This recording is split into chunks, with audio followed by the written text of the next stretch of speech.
പിണറായി സർക്കാരിൻ്റെ 4ാം വാർഷികം ഇന്ന് അവർ ആഘോഷിക്കുകയാണ്. എന്നാൽ UDF സംസ്ഥാന കമ്മിറ്റി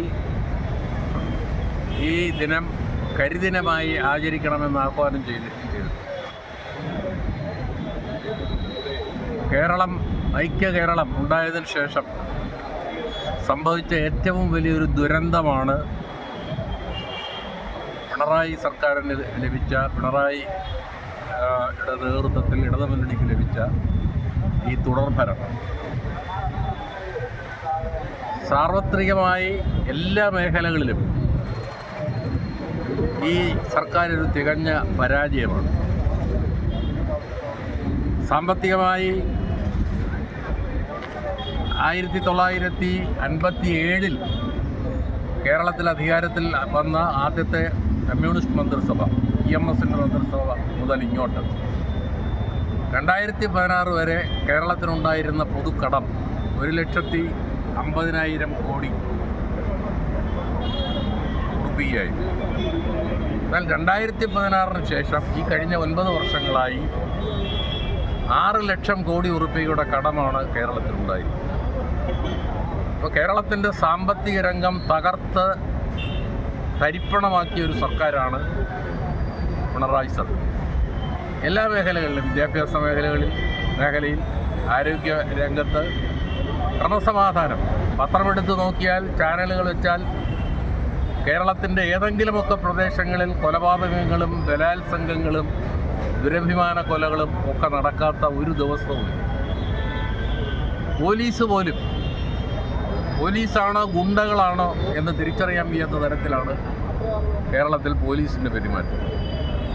ഇങ്ങനെ ഒരു സർക്കാർ കേരളത്തിൽ ഉണ്ടായിട്ടില്ല. ക്രമസമാധാന രംഗം തകർത്തിരിക്കുന്നു, സാമ്പത്തിക രംഗം ആകെ താറുമാറായിരിക്കുന്നു, വിദ്യാഭ്യാസ രംഗത്ത്, ആരോഗ്യരംഗത്ത്, പൊതുമരാമത്ത് മേഖലയിൽ ഇപ്പോൾ കണ്ടല്ലോ, ഇന്നലെ പുതിയ റോഡ് പണി നടക്കുന്നു മലപ്പുറത്ത്. പ്രധാന റോഡ് ഇടിഞ്ഞ് പൊളിഞ്ഞ് സർവീസ് റോഡിലോട്ട് വന്ന് കിടക്കുന്നു. അപ്പോൾ അഴിമതി കേരളത്തിൽ ഇന്ന് സാർവത്രികമായിരിക്കുകയാണ്. അപ്പോൾ എല്ലാ മേഖലകളിലും ഈ സർക്കാർ ഒരു തികഞ്ഞ പരാജയമാണ്. അതുകൊണ്ടാണ് പ്രതിപക്ഷത്ത് ഉള്ള UDF ഐക്യജനാധിപത്യ മുന്നണി ഈ ദിനം കരിദിനമായി ആചരിക്കണമെന്ന് തീരുമാനിച്ചു.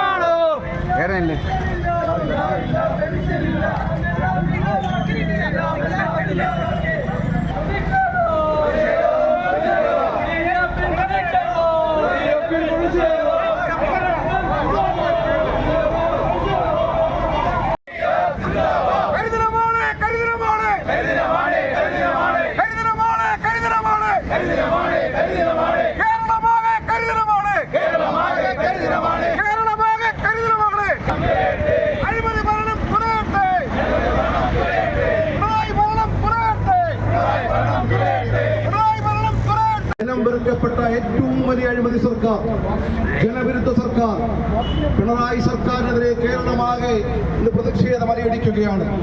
കേരളമാകെ UDFയുടെ നേതൃത്വത്തിൽ ജനലക്ഷങ്ങൾ അണിനിരക്കുന്ന ഗ്രാമാന്തരങ്ങളിൽ വരുന്ന പ്രതിഷേധം കരിദിനമായി ആചരിച്ചുകൊണ്ട് ഇന്ന് വൻ പ്രതിഷേധം നടത്തപ്പെടുകയാണ്. അഴിമതി ഭരണം തുലയട്ടെ എന്ന് മുദ്രാവാക്യം ഉയർത്തിക്കൊണ്ട് പിണറായി വിജയന്റെയും LDFന്റെയും കണ്ടുറപ്പിക്കുവാൻ വേണ്ടിയിട്ടുള്ള അതിശക്തമായ രാഷ്ട്രീയ പ്രക്ഷോഭത്തിന് UDF തുടക്കം കുറിക്കുകയാണ്. അതിന് മുന്നോടിയായി നിയോജക മണ്ഡലാടിസ്ഥാനം നടന്നിട്ടുള്ള UDFന്റെ കരിദിനാചരണവും പ്രകടനവും ഇന്ന് കൊല്ലം നിയോജക മണ്ഡല കമ്മിറ്റിയുടെ കരിദിനാചരണവും പ്രകടനവുമാണ് എത്തിച്ചേർന്നിരിക്കുന്നത്. ഈ യോഗത്തിന് ആദ്യമായി സ്വാഗതം ആശംസിക്കുന്നതിന് വേണ്ടി UDFന്റെ നിയോജക മണ്ഡല committee convener advocate R. Thevally സുനിലിനെ ക്ഷണിക്കുന്നു. മെയ് 20 4ാം വാർഷിക ദിനം കരിദിനമായി സംസ്ഥാനമൊട്ടുക്കെ ആചരിക്കുകയാണ്. നമുക്കറിയാം, തൊഴിലാളി വർഗ പാർട്ടി എന്ന രീതിയിൽ സാധാരണക്കാരുടെയും തൊഴിലാളികളുടെയും വോട്ട് വാങ്ങിച്ച് അധികാരത്തിലെത്തിയ പിണറായി സർക്കാർ ഇന്നേ ദിവസം മെയ് 20-ാം തീയതി 10 വർഷം പൂർത്തിയാക്കുകയാണ്. അഴിമതിയുടെ പൂത്തരങ്ങായി മാറിയിരിക്കുന്ന പിണറായി സർക്കാരിൻ്റെ ഭരണം നമുക്ക് ഏവരെ ഞെട്ടിച്ച് ഇന്നലെ നടന്ന ഒരു സംഭവം എന്ന് പറയുന്നത് മലപ്പുറത്ത് ഏതാണ്ട് 2 കിലോമീറ്ററോളം നാഷണൽ ഹൈവേ ഏതാണ്ട് മണ്ണിനടിയിലായിരിക്കുകയാണ്. അപ്പോൾ തീർച്ചയായിട്ടും ഏതൊരു അവസ്ഥയിലും ദുർഭരണവും അതുപോലെ അഴിമതി നടത്തിക്കൊണ്ട് പിണറായി സർക്കാർ മുന്നോട്ട് പോകുന്ന ഈ സാഹചര്യത്തിൽ UDF-ന്റെ അതിശക്തമായ പ്രക്ഷോഭ പരിപാടികളുടെ ഭാഗമായിട്ടാണ് ഇന്ന് ഇത്തരം പ്രതിഷേധ പ്രകടനങ്ങൾ സംസ്ഥാനം ഒട്ടാകെ സംഘടിപ്പിച്ചിട്ടുള്ളത്. നമുക്കെല്ലാവർക്കും അറിയാം 1956 ഐക്യ കേരളം രൂപം കൊണ്ടതിന് ശേഷം നമ്മുടെ സംസ്ഥാനത്ത് സംഭവിച്ച ഏറ്റവും വലിയ ദുരന്തമാണ് പിണറായി വിജയൻ നേതൃത്വം നൽകുന്ന ഇടതുപക്ഷ ജനാധിപത്യ മുന്നണിക്ക് ഒരു തുടർ ഭരണം ലഭിച്ചു. രണ്ടാം പിണറായി സർക്കാർ കേരളത്തിന്റെ സമസ്ത മേഖലകളും തകർത്ത് തരിപ്പണമായിരിക്കുകയാണ്. 57 ഏപ്രിൽ 5-ന് EM ശങ്കരൻ നമ്പൂതിരിപ്പാടിന്റെ നേതൃത്വത്തിൽ കേരളത്തിൽ അധികാരത്തിൽ വന്ന കമ്മ്യൂണിസ്റ്റ് മന്ത്രിസഭ മുതൽ 2016-ൽ പിണറായി വിജയൻ ആദ്യമായി മുഖ്യമന്ത്രിയായി അധികാരമേൽക്കുന്ന ദീർഘമായ കാലയളവുണ്ട്. കേരളത്തിലുണ്ടായ പൊതുക്കടം 1,50,000 കോടി രൂപയാണ്. എന്നാൽ പിണറായി വിജയൻ 9 വർഷം ഭരിച്ചപ്പോൾ ഇന്ന് കേരളത്തിന്റെ കടം 6 ലക്ഷം കോടി രൂപയാണ്. അപ്പൊ എത്ര ഭീമമായ കടമാണ് ഈ സർക്കാർ വരുത്തി വച്ചിരിക്കുന്നത് എന്നുള്ളത് അതിൽ നിന്ന് തന്നെ തെളിയും. സാമ്പത്തിക രംഗം തകർത്തു തരിപ്പണമായി. നമ്മുടെ വിദ്യാഭ്യാസ മേഖല, നമ്മുടെ ആരോഗ്യരംഗം, നമ്മുടെ ക്രമസമാധാന രംഗമാണ് ആകെ തകരാറിലാണ്. ഇവിടെ പത്രമെടുത്താൽ, ചാനലുകൾ വെച്ചാൽ കേരളത്തിന്റെ വിവിധ ഭാഗങ്ങളിൽ എല്ലാ ദിവസവും കൊലപാതകങ്ങൾ നടക്കുന്നു, ബലാത്സംഗങ്ങൾ നടക്കുന്നു, ദുരഭിമാന കൊലകൾ നടക്കുന്നു. പോലീസുകാർ പോലും ഗുണ്ടകളുടെ പണിയാണ് ഇവിടെ ചെയ്തിരിക്കുന്നത്. ഏറ്റവും ഒടുവിൽ ഒരു ദളിത് യുവതിയെ പീഡിപ്പിച്ചിരിക്കുന്നു. എനിക്ക് തോന്നുന്നു നമ്മുടെ പ്രിയപ്പെട്ട ബിന്ദു കൃഷ്ണ അവിടെ പോയിരുന്നു, പേരുമുള്ള പോലീസ് സ്റ്റേഷൻ. അതൊക്കെ അവരോട് പറയും. അപ്പോൾ എല്ലാ മേഖലകളും തകർത്ത് തരിപ്പണമാക്കിയ 9 വർഷക്കാലത്തെ പിണറായി ഭരണം, ഇതോടുകൂടി ഈ നാശം ഇവിടെ നിന്ന് ഒഴിഞ്ഞു പോകുമെന്നാണ് നമ്മളെല്ലാം കരുതിയത്. ഇപ്പൊ എന്താ സംഭവം? ഇപ്പൊ പിണറായിയും CPIM-ഉം പറയുന്നത് ഞങ്ങൾ തുടർ ഭരണം കൊണ്ട്, രണ്ടാം ഭരണം കൊണ്ട് മൂന്നാമതൊരു ഭരണം കൂടി വേണം. ആശകൾ കിളിർത്തു തുടങ്ങിയിരിക്കുന്നു. എന്നാൽ നമുക്കെല്ലാവർക്കും അറിയാം, ഈ പിണറായി സർക്കാരിനെ 2026-ൽ നടക്കാൻ പോകുന്ന നിയമസഭാ തിരഞ്ഞെടുപ്പോടുകൂടി ഇവരെ സെക്രട്ടേറിയറ്റിൽ നിന്ന് അടിച്ചിറക്കി ആ സെക്രട്ടേറിയറ്റ് ചാണകവെള്ളം തളിച്ച് ശുദ്ധമാക്കുക എന്നുള്ളതാണ് കേരളത്തിലെ ജനാധിപത്യ വിശ്വാസികൾ കാത്തിരിക്കുന്നത്. അതിനു വേണ്ടിയിട്ടുള്ള തയ്യാറെടുപ്പാണ് കേരളത്തിൽ UDF നടത്തിക്കൊണ്ടിരിക്കുന്നത്. അതിന്റെ പ്രഥമ ഘട്ടം എന്നുള്ള നിലയിലാണ് ഈ 4ാം വാർഷികം കരുതലുമായി ആചരിക്കുവാൻ തീരുമാനിച്ചത്. നമ്മുടെ ജില്ലയുടെയും വിവിധ ഭാഗങ്ങളിൽ ഇന്ന് ഇതുപോലെയുള്ള പ്രതിഷേധ പ്രകടനങ്ങൾ കറുത്ത വാറ്റ് ധരിച്ചുകൊണ്ട്, കരിങ്കൊടി പിടിച്ചുകൊണ്ട് UDF പ്രവർത്തകർ നടത്തിക്കൊണ്ടിരിക്കുകയാണ്. ഇവിടെ കോളേത്തോട്ടിൽ സമ്മേളനം നടക്കുന്നു, പരവൂരിൽ സമ്മേളനം നടക്കുന്നു. പരവൂരിലെ സമ്മേളനത്തിൽ എനിക്കും പങ്കെടുക്കേണ്ടതുണ്ട്. എല്ലാ കാര്യങ്ങളും കൂടുതൽ വിശദമായി അഡ്വക്കേറ്റ് ബിന്ദു കൃഷ്ണ ഇവിടെ സംസാരിക്കും. അതേസമയം കേരളത്തിലെ പാറശാല മുതൽ കാസർഗോട്ടെ മഞ്ചേശ്വരം വരെയുള്ള ജനത കണ്ണുനീരും കയ്യുമായി കഴിയുകയാണ്. ഈ സർക്കാർ അധികാരത്തിൽ വന്നിട്ട്, സാധാരണ ഏതൊരു സർക്കാർ അധികാരത്തിൽ വരുമ്പോഴും ഏതെങ്കിലുമൊക്കെ ജനവിഭാഗങ്ങൾക്ക് ഉപകാരപ്രദമാകുന്ന പദ്ധതികളും പരിപാടികളും ആവിഷ്കരിച്ച് നടപ്പിലാക്കാറുണ്ട്. പക്ഷെ പിണറായി വിജയന്റെ സർക്കാർ നാളിതുവരെ ഒരു സഹായവും ഒരു ജനവിഭാഗത്തിനും ചെയ്തിട്ടില്ല. എല്ലാ കാലവും കമ്മ്യൂണിസ്റ്റുകാരെ പിന്തുണയ്ക്കുന്ന തൊഴിലാളി വർഗങ്ങളിൽ ഭൂരിപക്ഷം വരുന്ന ആളുകളെ അവരുടെ കഞ്ഞിയിൽ പാറ്റിയിടുന്ന രീതിയിൽ ക്ഷേമ പ്രവർത്തനങ്ങൾ അട്ടിമറിച്ചൊരു സർക്കാർ. ഈ 9 വർഷത്തെ പിണറായി ഭരണം കൊണ്ട് കേരളത്തിനുണ്ടായ നേട്ടം എന്ന് പറയുന്നത് ഗുണ്ട രാജായി കേരളം മാറി. പോലീസ് രാജ് കേരളത്തിൽ അഴിഞ്ഞാടുക. കഴിഞ്ഞ ദിവസം എന്നെ ഒരു സുഹൃത്ത് വിളിച്ചിട്ട് പറഞ്ഞു, പക്ഷെ അത് കഴിഞ്ഞിട്ടാ പറഞ്ഞ, അന്നേരം എങ്ങനെ അറിഞ്ഞിരുന്നെങ്കിൽ ചെന്ന് പ്രശ്നം ഉണ്ടാക്കാൻ. കൊല്ലം ഈസ്റ്റ് പോലീസ് സ്റ്റേഷനിലേക്ക് ഒരു ചെറുപ്പക്കാരൻ 20 or 22 ഈസ്റ്റ് പോലീസ് ഉദ്യോഗസ്ഥന്മാർ ആരെങ്കിലും ഉണ്ട് എന്നെ കേൾക്കുന്നുണ്ടെങ്കിൽ നിങ്ങൾ പറയേണ്ടതായിട്ടുണ്ട്. 15-ാം തീയതി രാത്രി ഒരു 7-8 മണിയോടുകൂടി ഒരു ചെറുപ്പക്കാരൻ 20-22 വയസ്സുള്ള ഒരു കുഞ്ഞിനെ പോലീസ് പിടിച്ചു. ആരാ എന്താണെന്ന് എനിക്കിപ്പോഴും അറിയത്തില്ല.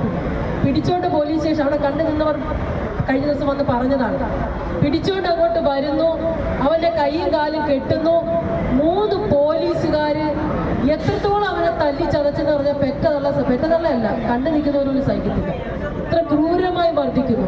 ഇത് കണ്ടുകൊണ്ട് അവിടെ നിന്ന ഒരു പെൺകുട്ടിയുടെ മിസ്സിംഗ് കേസുമായി ബന്ധപ്പെട്ട ആ കുട്ടിയുടെ ബന്ധുക്കളായിരുന്നു അവിടെ ഉണ്ടായത്. അവർ ചോദിച്ചു, എന്തിനാ ഒരു കുഞ്ഞിന് ഇത്രയും ക്രൂരമായിട്ട്? എന്ത് കേസോ? സ്വാഭാവികമായിട്ട് വല്ല മയക്കുമരുന്ന് കേസോ, പീഡന കേസോ, കൊലപാതക കേസോ ആണോ എന്ന് ചോദിച്ചപ്പോൾ എന്തോ ഒരു ചെറിയ അടിപിടി കേസോ. അതിക്രൂരമായാണ് പോലീസ് പാവപ്പെട്ടവരെ. അതേ സമയത്ത് പോലീസുകാരനെ ചേട്ടത്തടിക്കുന്ന CPM-കാരനാണെങ്കിൽ അവന് പട്ടുവളയും കൊടുക്കും. പോലീസുകാരനെ ചീത്ത വിളിക്കുന്ന CPM-കാരും SFI-കാരും ആണെങ്കിൽ അവനെ ചുവന്ന മാലയിട്ട് സ്വീകരിക്കും. പാവപ്പെട്ടവർ എവിടെ ചെന്നാലും പട്ടിണിക്കാർ. ഇപ്പൊ ഏറ്റവും അവസാനം നിറം നോക്കിയ പോലീസ് പ്രതിയെ തീരുമാനിക്കുന്നത്. നിറം കറുപ്പാണെങ്കിൽ കറുപ്പുള്ളവരൊക്കെ സൂക്ഷിക്കണം. ഒരിടക്കാലത്ത് പിണറായി വിജയൻ ഈ കറുപ്പ് പിടിച്ച് ഇവിടെ നിന്നാൽ പിണറായി അപ്പ അറസ്റ്റ് ചെയ്യിപ്പിക്കുമായിരുന്നു. പിണറായി വിജയന് കറുപ്പിനോടുള്ള എന്താ പറയാ ആ അലർജി പോലെ തന്നെയാണ് കേരള പോലീസിലെ ചില ഏമാമാർക്ക് കറുപ്പ് കണ്ട ഹാലിളകും. എങ്ങനെയാണോ അത് ചോപ്പ് കണ്ട ഹാലിളകുന്ന പോലെ കറുപ്പ് കണ്ട ഹാലിളകും. പിന്നെ ദളിതാണെങ്കിൽ പറയുകയും വേണം. അവരെ കള്ളക്കേസ് കൊടുക്കും, അവരെ അവഹേളിക്കും, അപമാനിക്കും. ഇത് കഴിഞ്ഞ ദിവസം പേരൂർക്കട പോലീസ് സ്റ്റേഷനിൽ, കഴിഞ്ഞ ദിവസമല്ല കഴിഞ്ഞ മാസമാണ്, പേരൂർക്കട പോലീസ് സ്റ്റേഷനിൽ ബിന്ദു എന്ന യുവതിക്കുണ്ടായ ദുര്യോഗം മാത്രമല്ല, ഏങ്ങണ്ടിയൂരെ വിനായകൻ മുടി നീട്ടി വളർത്തിയ ഒരു ചെറുപ്പക്കാരൻ വരുന്നപ്പോ അവൻ കറുത്തവനാണെന്ന് കണ്ടപ്പോ പോലീസ് അവനെ പിടിച്ചുകൊണ്ട് ഇടിച്ച് ചതച്ചിഞ്ച പരുവാക്കി. ഒരു തെറ്റും ചെയ്യാത്ത കുഞ്ഞ്. അപമാനം മൂലം ആ ചെറുപ്പക്കാരൻ ആത്മഹത്യ ചെയ്തു. പിണറായി വിജയൻ പറയുന്നതൊക്കെ ഒരു ഒറ്റപ്പെട്ട കേസാണ്. CPM-കാർക്കെല്ലാം ഒറ്റപ്പെട്ട കേസാണ്. കാരണം പിണറായി വിജയന്റെ ഭാര്യ കമലാ വിജയൻ എത്ര Z+ ഇല്ലെന്നേ ഉള്ളൂ. 100 കണക്കിന് പോലീസുകാരുടെ സെക്യൂരിറ്റിയില്ല വീട്ടിനകത്തും പുറത്തും ജീവിക്കുന്നത്. അവർക്ക് ഭയപ്പെടേണ്ട. പിണറായി വിജയന്റെ മകൾക്കാണെങ്കിൽ മുഖ്യമന്ത്രിയുടെ പോലീസ് സുരക്ഷയും പിന്നെ മന്ത്രിയുടെ പോലീസ് സുരക്ഷയും. മരുമോൻ മന്ത്രി കേരളം മുഴുവൻ ഫ്ലെക്സ് വെച്ചു. കേരളത്തിലെ നാഷണൽ ഹൈവേ വീതിയും നല്ല സ്പീഡിന് 2.5 മണി, എറണാകുളത്ത് ഇവിടുന്ന് 2.5 മണിക്കൂർ കൊണ്ട് എത്തും. ഞാനാണ് അതിന്റെയൊക്കെ പിന്നിലെന്ന് പറഞ്ഞിട്ട്. അപ്പൊ ഇന്നലെ കോഴിക്കോട് റോഡ് ഇടിച്ച് വീണപ്പം കാലുമാറി. പിണറായി വിജയനും ഇല്ല, റോഡിന് ഇപ്പൊ അവകാശം നമ്മൾ പൊതുജനങ്ങൾ മാത്രമായിരിക്കുക. മരുമോൻ മന്ത്രിയായി PWD ചുമതല എന്ത് ഏറ്റെടുത്തോ അതിനുശേഷം പണിയുന്ന പാലങ്ങളെല്ലാം തകർന്നു വീഴുക. കൂളിമാട് പാലം തൊട്ട് ഇങ്ങോട്ട് കാണാൻ നമുക്ക് ഈ നാട്ടിൽ അരാജകത്വം കൊടികുത്തി വാഴുകയാണ്. നേരത്തെ സൂചിപ്പിച്ചതുപോലെ പോലീസ് രാജ് എല്ലായിടത്തും സ്ത്രീകളെ അപമാനിക്കുന്നു. ആക്രമിക്കുന്നവര് പ്രതികൾ CPM-കാരനെ പിടിക്കുന്നില്ല. കേരളത്തിലെ മയക്കുമരുന്ന് കേസുകൾ റിപ്പോർട്ട് ചെയ്യപ്പെട്ടത് മാത്രം എടുത്തു നോക്കിയാൽ പലതിലും DYFI-ക്കാരും SFI-ക്കാരും കുറ്റവാളികളായി വരുന്നു. പക്ഷെ പിന്നെ അത് ആവിയായി പോകും. എങ്ങനെയാണോ പ്രതിഭ MLA-യുടെ മോൻ കനിവ് കപ്പത്തണ്ടില് അല്ലേ, കപ്പത്തണ്ടില് എങ്ങനെയാ ഒരു സാങ്കേതിക വിദ്യയൊന്നും എനിക്കറിയത്തില്ല, കപ്പത്തണ്ടില് വായിലേക്കോ മൂക്കിലൊക്കെ വലിച്ചു കയറ്റുന്നത് കണ്ടു എന്നാ പോലീസ് പറഞ്ഞു. സംഗതി 300 ഗ്രാം എന്നാണ് റിപ്പോർട്ട് ചെയ്തത്. FIR വന്നപ്പോൾ 30 ഗ്രാമായി. കുറച്ചു നേരം കഴിഞ്ഞപ്പോൾ അന്വേഷണം കഴിഞ്ഞപ്പോൾ അത് 3 ഗ്രാമായി. അവസാനം ഫൈനൽ റിപ്പോർട്ട് കൊടുത്തപ്പം MLA-യുടെ മോനില്ല, ബാക്കി പിള്ളേർ മാത്രമേ ഉള്ളൂ. CPM-കാരാണോ കേസിൽ നിന്ന് രക്ഷിച്ചെടുക്കുക CPM-ന്റെ നയം. ഉള്ള കാര്യം പറഞ്ഞ കൂടുതൽ ഞാൻ പറയുന്നില്ല. ഉള്ള കാര്യം പറഞ്ഞ പിണറായി വന്നതിൽ പിന്നെ നാട്ടില് മനുഷ്യന് ജീവിക്കാൻ വയ്യാതെ. നമ്മൾ കേട്ടിട്ടുണ്ടോ കൊറോണ? നമ്മൾ കേട്ടിട്ടുണ്ടോ നിപ്പ? നമ്മൾ കേട്ടിട്ടുണ്ടോ ഇതുപോലെ 100 കണക്കിന് പുതിയ രോഗങ്ങള്, സാംക്രമിക രോഗങ്ങളൊക്കെ വരുന്നു? ഈ പിണറായി വിജയൻ എന്ന് അധികാരത്തിൽ കയറിയോ അന്ന് തുടങ്ങി. നൂറ്റാണ്ടുകൾക്ക് മുമ്പ് പ്രളയത്തെക്കുറിച്ച് അപ്പനപ്പൂപ്പന്മാര് പറഞ്ഞുള്ള അറിവേ ഉണ്ടായിരുന്നുള്ളൂ. 2 പ്രളയത്തെ നമുക്ക് അതിജീവിക്കേണ്ടി വന്നു. പിണറായി വിജയൻ ഒരു ദിവസം ദിലീപിന് ഒരു അവാർഡ് കൊടുക്കുന്നുണ്ട്.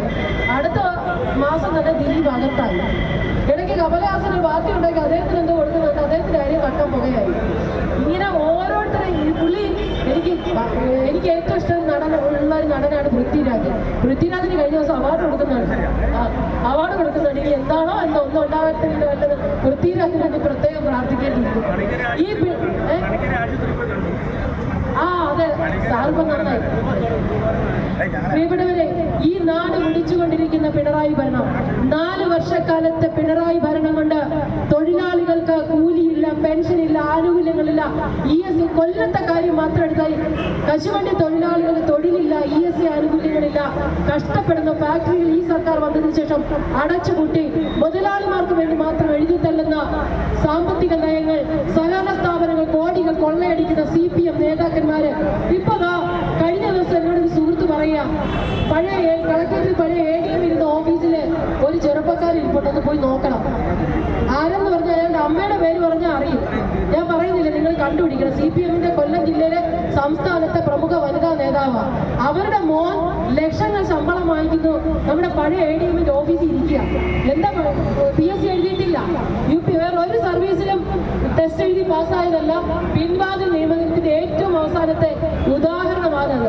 കേരളം മുഴുവൻ പിൻവാതിൽ നിയമനം. നമ്മുടെ ചെറുപ്പക്കാർ കഷ്ടപ്പെട്ട് രാവുകളെ പകലുകളാക്കി പഠിച്ച് PSC റാങ്ക് ലിസ്റ്റിൽ കയറി പറ്റുവാൻ വേണ്ടി ഇന്റർവ്യൂ പാസ്സായി, കായികക്ഷമതാ പരീക്ഷ ഉണ്ടെങ്കിൽ അത് പാസ്സായി. ലിസ്റ്റിൽ വന്നാലും അഡ്വൈസ് അമ്മ വന്നാൽ പോലും ജോലി കിട്ടത്തില്ല. സ്ഥലത്തെ പ്രധാനപ്പെട്ട CPM നേതാക്കന്മാരെ മക്കളും മരുമക്കളും കൊച്ചുമക്കളും പിൻവാതിലൂടെ നിയമിക്കപ്പെടുന്നു. വിദ്യാഭ്യാസ രംഗത്താണെങ്കിൽ പരീക്ഷ എഴുതാതെ പാസ്സാവണമെങ്കിൽ SFI ആണ്. HFIയുടെ സംസ്ഥാന സെക്രട്ടറി ആർഷോ എറണാകുളം മഹാരാജാസ് കോളേജിൽ പരീക്ഷ എഴുതാതെ അവൻ ഡിഗ്രി പാസ്സായി. കായംകുളം MSM കോളേജിൽ SFIയുടെ ഏരിയ സെക്രട്ടറി നിഖിൽ തോമസ് BCom-ന് തോറ്റ്. അവനോടൊപ്പം BCom പരീക്ഷ എഴുതിയ കുട്ടികളൊക്കെ ജയിച്ച് MCom-ന് അഡ്മിഷൻ വാങ്ങാൻ ചെന്ന് നിന്നപ്പം ആ വരിയിലതാ ഇവൻ നിൽക്കുക, നിഖിൽ തോമസ്. BCom-ന് പരീക്ഷ എഴുതാൻ പാസ്സാകാത്തത് എങ്ങനെയാ MCom പാസ്സായെന്ന് ചോദിച്ചപ്പോ അവൻ പറയാ പാസ്സായി. എവിടുന്ന് പാസ്സായി എന്ന് ചോദിച്ചപ്പോ ഒന്നും കാണിക്കാനില്ല. കുറെ കഴിഞ്ഞപ്പോൾ അതാ ആർഷ പ്രത്യക്ഷപ്പെടുന്നു.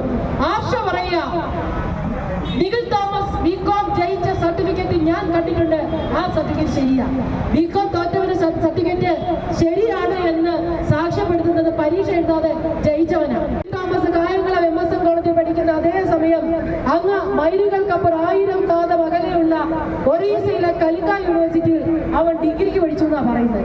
നമ്മുടെ നന്ദന സിനിമയിൽ ജഗതി ചേട്ടൻ അഭിനയിച്ച ഒരു കഥാപാത്രം ഉണ്ടല്ലോ, കുമ്പിടിയാണ് SFIയുടെ നേതാക്കന്മാര്. നമ്മുടെ നാട്ടില് നമ്മുടെ ഒരു നേതാവ് ഉണ്ടായിരുന്നല്ലോ, ഷാഹിദ കമാൽ. നമ്മളൊക്കെ സീനിയറായി പഠിച്ചതാണ്. BCom-ന് അഞ്ചൽ സെന്റ് ജോൺസ് കോളേജിൽ തോറ്റു. പിന്നെ ജീവിതത്തിൽ പരീക്ഷ എഴുതിയിട്ടില്ല. പുള്ളിക്കാരി കോൺഗ്രസിൽ നിന്നപ്പോ UDF നിന്നപ്പോ BCom ഫെയിലായിരുന്നു. പുള്ളിക്കാരി CPM പോയി. അടുത്ത മാസം ഡോക്ടർ ഷാഹിദ കമാലായി. എന്തൊരു മറിമായാന്ന് അറിഞ്ഞൂടാ. നമ്മളൊക്കെ സ്കൂളുകളിലെല്ലാം പഠിച്ചിട്ട് കവിതകളും സാഹിത്യമൊക്കെ പഠിച്ചിട്ടുള്ളതാണ്. നമ്മൾ പഠിച്ചത് ചങ്ങമ്പുഴയുടേതാണ്, വാഴക്കുല എന്നതാണ്. പക്ഷേ ചിന്ത പറയുന്നു വാഴക്കുല എഴുതിയത് വൈലോപ്പുള്ളിയാണ്. പുള്ളിക്കാരി പറഞ്ഞാൽ നമുക്ക് പ്രശ്നമില്ല. പക്ഷെ തീസിസിൽ എഴുതി വെച്ച് അവർക്ക് ഡോക്ടറേറ്റ് അവാർഡ് ചെയ്തിരിക്കുക. എന്തൊരു നാടാ ഇത്! കേരളത്തിലെ വിദ്യാഭ്യാസ രംഗം അട്ടിമറിച്ചു. ചെറുപ്പക്കാർക്ക് തൊഴിലില്ലാതെ കുട്ടിലിഴയുന്ന ചെറുപ്പക്കാരെ കൊണ്ട് നിറഞ്ഞിരിക്കുക കേരളം. ഞങ്ങൾ സ്ത്രീകളാണെങ്കിൽ പേടിച്ചിട്ട് പുറത്തിറങ്ങാൻ ഭയമാണ്. ചെറുപ്പം മുതൽ ഇന്നുവരെ ഒരു ഭയവും ഇല്ലാതെ ലോകം മുഴുവൻ യാത്ര ചെയ്ത കേരളത്തിലെ സ്ത്രീകൾ ഭയത്തോടു കൂടിയാണ് പിണറായി ഭരണത്തിൽ ഇറങ്ങി നടക്കുന്നത്. തൊഴിലാളികളാണെങ്കിൽ തലയിൽ കൈവച്ച് പ്രാവുക. ഈ സർക്കാർ പിണറായി വിജയൻ എങ്ങനെയെങ്കിലും അധികാരത്തിലേക്ക് പോകട്ടെ, പുറത്തേക്ക് പോകട്ടെ എന്ന്. ഈ നാട് കുട്ടിച്ചോറാക്കിയ പിണറായി ഭരണത്തിൽ നാടിനെ മോചിപ്പിക്കാനുള്ള പോരാട്ടം UDF-ന്റെ നേതൃത്വത്തിൽ നമ്മൾ തുടങ്ങിക്കഴിഞ്ഞിരിക്കുന്നു. പിണറായി വിജയന്റെ കൗണ്ട് ഡൗൺ തുടങ്ങുകയാണ്. ഇന്നിപ്പോ 4ാം വർഷത്തിലേക്ക് കടക്കുന്ന പിണറായി സർക്കാർ കാലം സാക്ഷി, ചരിത്രം സാക്ഷി. അടുത്ത വർഷം ഇതേ സമയം മെയ് മാസം 20-ാം തീയതി